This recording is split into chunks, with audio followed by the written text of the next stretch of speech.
கரூர்ல வந்து ஒரு குழந்தை ஒண்ணு இறந்துச்சு இல்லைங்களா? அவங்களோட தாய் தான் அவங்க. ஆனா, இவங்களால பார்த்தீங்கன்னா, ஒரு கத்தி அழக்கூட முடியல. ஏன்னா வந்து இவங்களுக்கு வந்து வாய் பேச வராதாம். காது வேற கேட்காதுன்னு வேற சொல்றாங்க. இதெல்லாம் கேட்டதுக்கப்புறம் நம்மளுக்கு வந்து ரொம்பவே மனசுக்கு வேதனையா இருக்கு.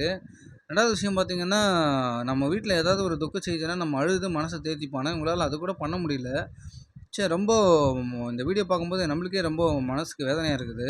இனிமேயும் பார்த்தீங்கன்னா, இந்த மாதிரி ஒரு சம்பவம் வந்து எங்கேயுமே நடக்கக்கூடாதுன்னு தான் நான் கடவுள்கிட்ட வேண்டிப்பேன். ஏன்னா வந்து, இதில வந்து பெரியவங்கன்றத கூட நம்ம ஏத்துக்க முடியாது. ஆனா பச்சிளம் குழந்தைங்கன்றத வந்து நம்மளால ஏத்துக்க முடியாத ஒரு விஷயம். அதுவும் இல்லாம இந்த தாய்க்கு நடந்த மாரி வேற எந்த தாய்க்கும் நடக்கக்கூடாதுன்னு தான் நான் வேண்டிப்பேன். ஏன்னா இப்படி ஒரு நிலைமை எந்த தாய்க்கும் வரக்கூடாது. அதுவும் இல்லாம பர்ட்டிகுலரா இந்த மாதிரி ஒரு ஒரு குறைபாடோட இருக்கிற அந்த தாய்க்கு வந்து அது வந்து எப்படி சொல்றதுன்னே தெரிலங்க. ஏன்னா வந்து வாய் விட்டு அழுதோம்னு வச்சுங்களேன், அந்த மனசுல இருக்கிற பாரம்லாம் போகும். ஆனா இவங்களால அத பண்ணக்கூட முடியலன்னும்போது ரொம்பவே மனசுக்கு வேதனையா இருக்கு. தயவு செய்து வந்து இனிமே எங்கேயுமே இந்த மாரி நடக்கக்கூடாதுங்க. அந்த கடவுள்கிட்ட எல்லாரும் வேண்டிக்கங்க.